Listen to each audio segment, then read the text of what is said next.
La France a convoqué l'ambassadeur d'Italie après que le vice-premier ministre italien a accusé les Français d'exploiter les pays africains, donc de les appauvrir et de favoriser la migration clandestine. Dimanche, Luigi Di Maio a appelé l'Union européenne à imposer des sanctions à la France pour sa politique en Afrique. Il a déclaré que la France n'avait jamais cessé de coloniser des dizaines d'États africains. Ces derniers mois, les dirigeants populistes italiens se sont heurtés à la France à plusieurs reprises sur des questions telles que la migration, des protestations, mouvement des Gilets jaunes, et de la culture, objet d'art africain en France. À lire aussi, une ministre italienne critique la France. À lire aussi, migration, l'Italie veut bloquer ses ports. À lire aussi, Frontex, le gardien de l'Europe. Lorsque la France a reproché à l'Italie de ne pas autoriser l'accostage des bateaux de sauvetage transportant des migrants en Méditerranée, les autorités italiennes ont réagi en accusant la France elle-même de refuser d'accueillir les migrants. Le ministre de l'Intérieur de droite Matteo Salvini a déclaré plus tôt ce mois que la France abritait un certain nombre de terroristes qui ont tué en Italie. Et son collègue de la coalition, Luigi Di Maio, leader du mouvement des 5 étoiles, M5S, a trouvé un terrain d'entente avec les manifestants français des Gilets jaunes, les exhortant à ne pas abandonner leur mouvement non sans leur promettre le soutien dont ils ont besoin. Les propos de M. Di Maio sont intervenus au moment où l'ONU a déclaré que 2 embarcations d'environ 170 migrants étaient clairement menacées de naufrage en Méditerranéen.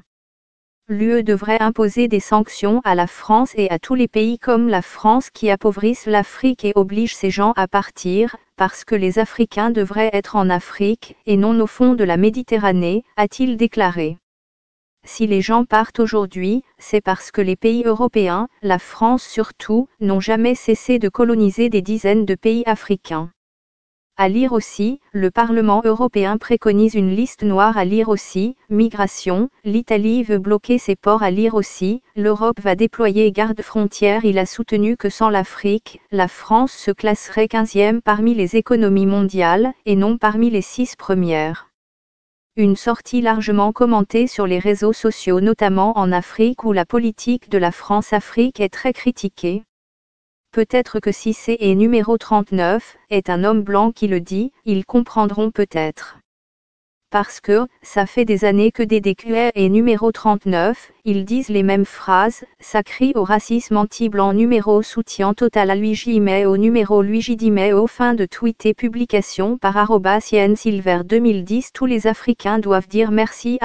Luigi Di Maio, vice-président du Conseil italien qui demande à elle et numéro 39, UE une sanction contre la France pour son soutien à elle et numéro 39, immigration clandestine, aux dictateurs africains et la spoliation des États par le // fin de tweet et publication par @Ogouligand.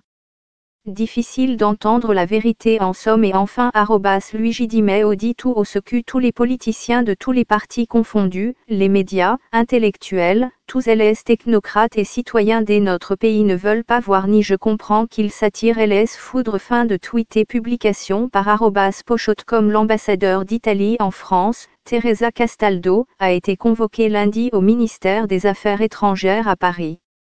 Des sources diplomatiques françaises citées par l'agence de presse italienne ANSA ont qualifié les propos de M. Di Maio de hostiles et sans raison étant donné le partenariat entre la France et l'Italie au sein de l'Union européenne. Mais pour le leader du mouvement des 5 étoiles, M. Di Maio, également ministre du Travail et de l'Économie, il n'est pas question de tergiverser sur ces propos, encore moins de les retirer. Lundi, il a accusé la France de manipuler et de contrôler les économies des pays africains qui utilisent le franc communauté financière africaine, une monnaie datant de l'époque coloniale et garantie par le Trésor français. La France est l'un de ces pays qui, en émettant une monnaie pour 14 pays africains, empêche leur développement économique et contribue au fait que les réfugiés partent et meurent ensuite en mer ou arrivent sur nos côtes, a-t-il dit. À lire aussi, Aquarius, Macron dénonce le cynisme de l'Italie. À lire aussi, le pape François soutient le pacte mondial pour les migrations. Si l'Europe veut être courageuse, elle doit afficher sa capacité et sa volonté à affronter la question de la décolonisation en Afrique. La France affirme que le franc Communauté financière africaine est une garantie de stabilité financière des pays africains qui l'utilisent, mais de nombreuses voix estiment qu'il s'agit d'une relique coloniale qui plombe les économies africaines.